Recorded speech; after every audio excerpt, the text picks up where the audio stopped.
লাউর তরকারি। কি তরকারি? লাউ তরকারি। সবাই খেতে বসেছে লাউ তরকারি। ইমামে মালিকের সাথে যারা বসেছে সবাই কত বড় মুহাদ্দিস, কত বড় হাস্তি।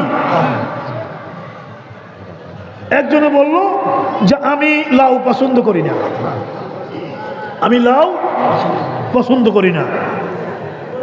ইমামে মালিক এমন রেগে গেলেন, উনি বললেন জাদ্দিদুল ঈমান,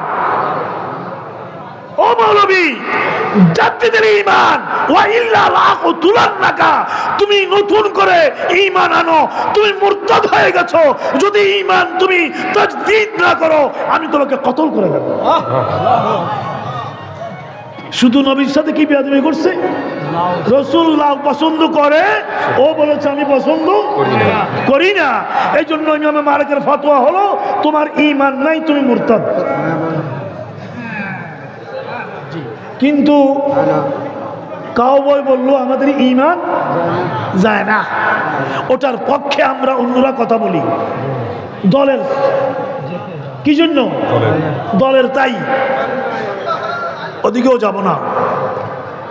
খাজা আমানুদ্দিন চিশতি আজমিরি আলাইহির রহমা, ইয়া রাসূলুল্লাহ আমি বাকি সময় আপনার কদমে আমি কাটাতে চাই।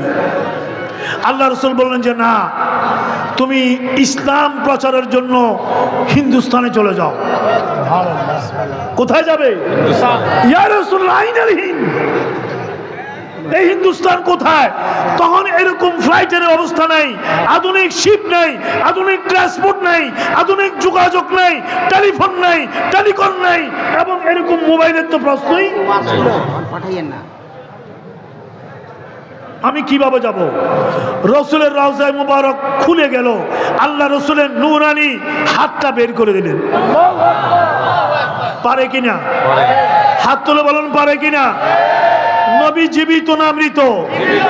জিন্দা না মৃত? এই বিশ্বাস আকীদা আমাদের আছে কিনা? আমাদের দিকে নবীর নজর করম আছে কি নাই?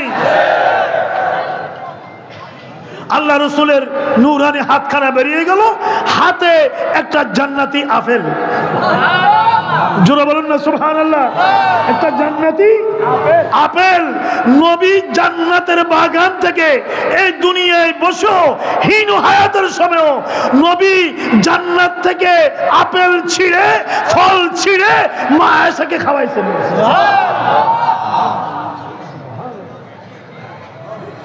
এই ক্ষমতা নবীর আছে কিনা?